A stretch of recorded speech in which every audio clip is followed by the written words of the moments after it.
Olá, sejam muito bem-vindos. O Empresários de Sucesso TV já está no ar e hoje eu converso com a Bia Gadia, empresária e arquiteta.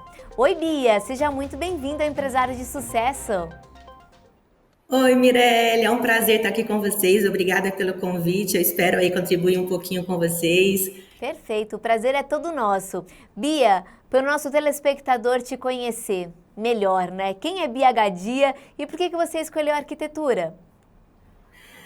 Mirelle, eu sou Bia Gadia, sou natural de Goiás, Rio Verde, sou goiana, do sudoeste goiano. E aos 17 anos eu saí da minha cidade natal, fui fazer arquitetura e urbanismo em Uberlândia, Minas Gerais.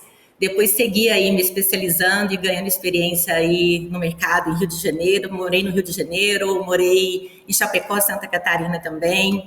E aí, depois de Chapecó, acabei vindo para Barretos, né? Então, me especializei em arquitetura sustentável, design de interiores, arquitetura saudável. Trabalho também há 20 anos com cenografia, arquitetura hospitalar. E em Barretos, eu acabei formando minha família. Meu marido é médico em Barretos. Tenho 2 filhos também. E tenho aí uma equipe super maravilhosa, uma equipe multidisciplinar, engajada e totalmente descentralizada aí para tudo. Então, tenho projetos toda na América Latina, tenho projetos internacionais também, atendo todo o território nacional. E quando você me pergunta por que eu escolhi a arquitetura, Mirelle, eu te falo que eu acho que a arquitetura ela me escolheu, ela faz parte aí da minha vida desde sempre. Eu sempre fui apaixonada por cidades, por ruas, casas, ambientes, edificações, meio ambiente. E quando eu descobri assim que o arquiteto e urbanista era o responsável, o criador disso tudo, eu nunca tive dúvidas. Então, para mim sempre foi um prazer exercer arquitetura, né? A arquitetura para mim veio com uma missão muito linda. Eu acho que todo arquiteto e urbanista ele tem uma responsabilidade muito grande. E o meu objetivo sempre foi assim transformar e impactar positivamente a vida das pessoas, né? E de forma conceitual e prática eu vi assim na arquitetura essa possibilidade. Então projetar foi o meio que eu encontrei assim e me apropriei dessa ferramenta, né, para transformar esse propósito pessoal em profissional. Que lindo, que história inspiradora. Ô Bia, agora quais são os serviços e diferenciais que vocês oferecem? Para mim, assim, a arquitetura sempre foi muito mais que seguir normativas ou o briefing do cliente. Então, eu sempre procurei, assim, acompanhar não só o tempo e o espaço, mas a indústria e a construção. Então, eu sempre procurei trazer a arquitetura, um design inovador, né, me apropriando de conhecimentos técnicos, como eu te falei. Então, eu sou especialista em arquitetura de interiores, né, design, arquitetura sustentável, arquitetura saudável. E eu utilizo dessas ferramentas que dão suporte a esse propósito na arquitetura. Então, eu utilizo a neuroarquitetura, a biofilia, o feng shui, que é o feng shui, né? A cromoterapia, o desenho universal, a acessibilidade, a biologia das construções, a geobiologia, a construção sustentável e saudável. Então, em todos os projetos, eu falo que todos os projetos de escritório são personalizados, onde o foco principal não é a arquitetura ou objeto. O foco principal do escritório nos projetos é o ser humano, as pessoas. E a arquitetura e a natureza, ela deixa de ser vista, né? E ela passa a ser apreciada e vivida. Esse é um dos maiores diferenciais do escritório, essa arquitetura personalizada e 100% focada nas pessoas. Bom, de um tempo para cá, creio eu que o vocabulário, né, as inovações, elas vêm acontecendo, ela é muito segmentada, né? Você acabou de falar sobre construção saudável e construção sustentável. O que seria isso, Bia? Eu falo assim, a arquitetura sustentável, para mim, não é prever o que vai acontecer nos próximos 50 anos. É a arquitetura, ela dá a opção e a liberdade das pessoas interferirem nela e adaptarem de forma inteligente e sem desperdício. E é qualquer fase da vida, em qualquer momento. Então, isso para mim é arquitetura sustentável. Dentro da sustentabilidade, aí a gente tem um grande impacto na construção civil. E esse impacto na construção civil é significativo. Eu trabalho aí com projetos sustentáveis há quase 15 anos, né? Eu tenho a minha casa, ela é certificada pela GBC Brasil, que é a Green Building, foi casa piloto da GBC. Ela foi também premiada no primeiro prêmio da Sangoban Habitat Sustentável, e é uma construção que segue todos os princípios de sustentabilidade. Então, quando a gente fala em construção sustentável, a gente está falando em economia de água, economia de energia, diminuições de gases, que é o COV, né, a diminuição de resíduos, adequação ao clima, inovação. Quando eu falo de inovação, também eu falo da técnica construtiva. Eu tenho utilizado muito a técnica construtiva em EPS, que é o polietileno expandido, que é o isopor. Nos países de primeiro mundo, muito já se usa, e no Brasil já está vindo muito forte essa tendência também. Então, é uma construção limpa, é uma construção rápida, é uma construção térmica, acústica, né? Gera menos entulho. Então, a construção sustentável, para mim, é isso: projetar sem comprometer as gerações futuras. E quando a gente fala de sustentabilidade, é a edificação como um todo. Quando a gente fala em construção saudável, é a construção onde a natureza é o padrão, né? É uma construção que segue todos os parâmetros aí de uma boa arquitetura. Então, a gente tem o desenho arquitetônico, uma arquitetura personalizada, direcionada, a psicologia, a preocupação com a psicologia do ambiente através da neuroarquitetura, da biofilia, da cromoterapia, a questão da ventilação e iluminação natural, a qualidade acústica, a qualidade dos materiais, o projeto elétrico e hidráulico. A gente tem uma preocupação muito grande até com o trajeto da tubulação e com os campos eletromagnéticos, que você vai estar passando debaixo da cama, você vai estar passando por cima de quem vai estar dormindo. Então, é realmente uma preocupação com as pessoas, né? A questão da qualidade do ar interno, paisagismo, áreas comuns. Então, a construção saudável nada mais é que a boa arquitetura. E uma construção saudável e sustentável, ela começa muito antes de uma construção, né? Ela começa no projeto arquitetônico, no programa de necessidades, no canteiro de obras. Então, o quanto é importante se pensar nessa construção saudável e sustentável ainda em fase de projeto. E ela entra também um pouco parecida com a cidade do futuro ou não? Qual é a diferença, né, disso e quais são as principais referências que você pode falar para a gente, Bia? O Mi, eu falo assim, a cidade do futuro, eu quero ter vida para viver nessa cidade, viu? Eu quero ter muita saúde para conseguir usufruir de tudo isso. Eu acho que a gente está muito próximo disso tudo. A cidade do futuro, para mim, é toda aquela cidade que se preocupa até com o básico, o saneamento básico, que é um dos maiores problemas que no Brasil a gente enfrenta hoje, né? Então, quando a gente fala cidade do futuro, eu penso em saneamento básico, a cidade mais saudável, com maior qualidade de vida, cidades verdes, urbanizadas, arborizadas, né? Com uma alta suficiência de água e energia. E quando eu penso na cidade do futuro também, eu penso que o trânsito será essencial, o essencial. A gente terá o direito de ir e vir, teremos a questão da mobilidade urbana para todos, né? Essa acessibilidade universal também.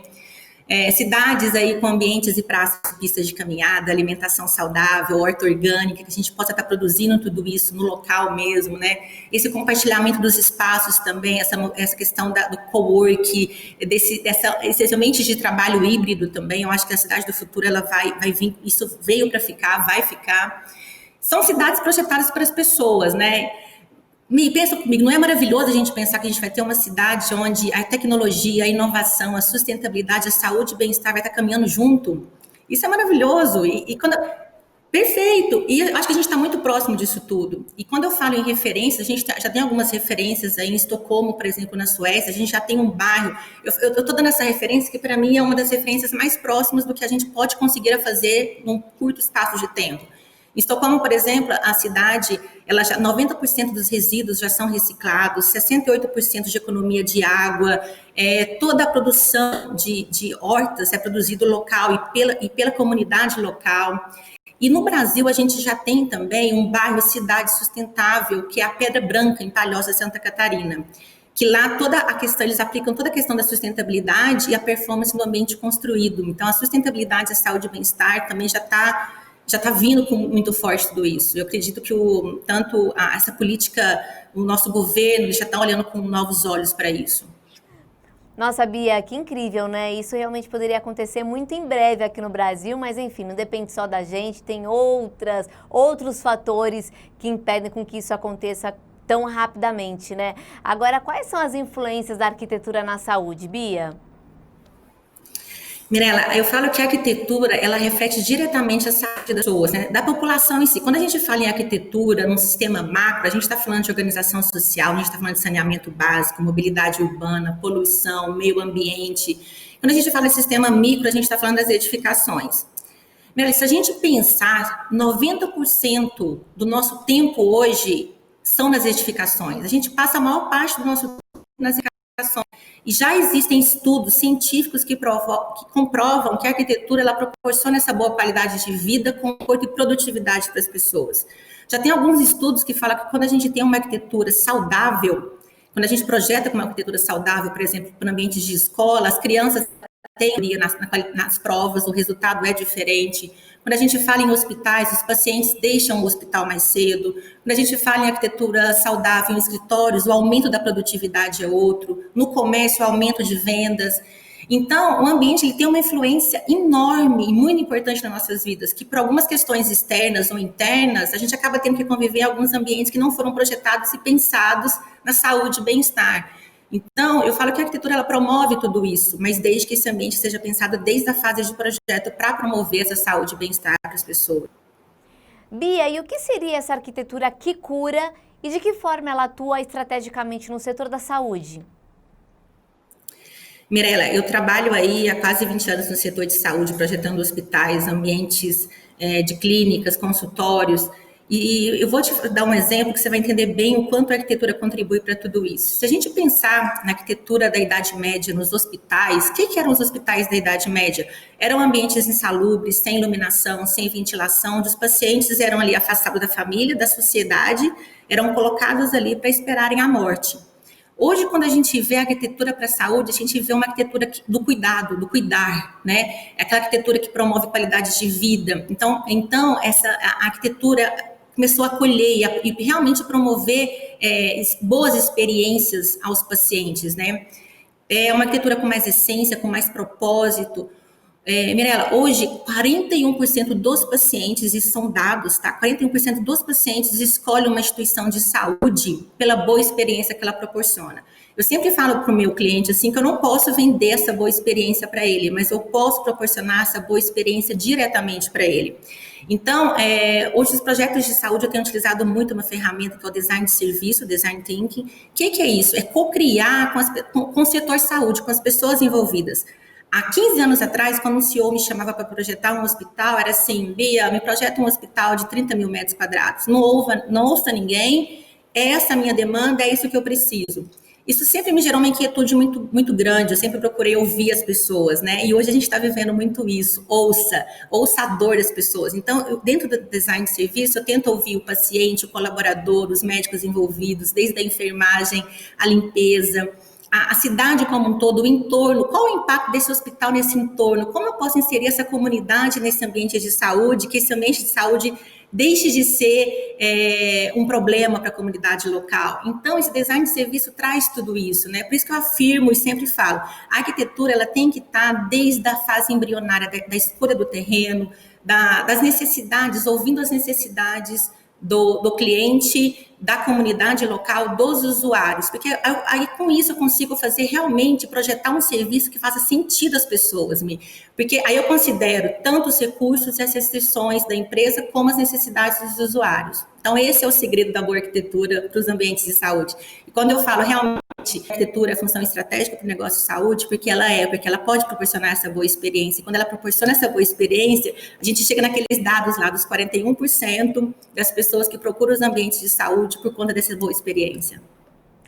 Bia, muito obrigada por compartilhar um pouquinho mais da sua experiência, do seu know-how. Falando com você, tem um brilho nos olhos de que realmente você ama o que você faz e que você realmente está no lugar certo. Parabéns, você é sempre muito bem-vinda aqui no Empresários de Sucesso e até a próxima.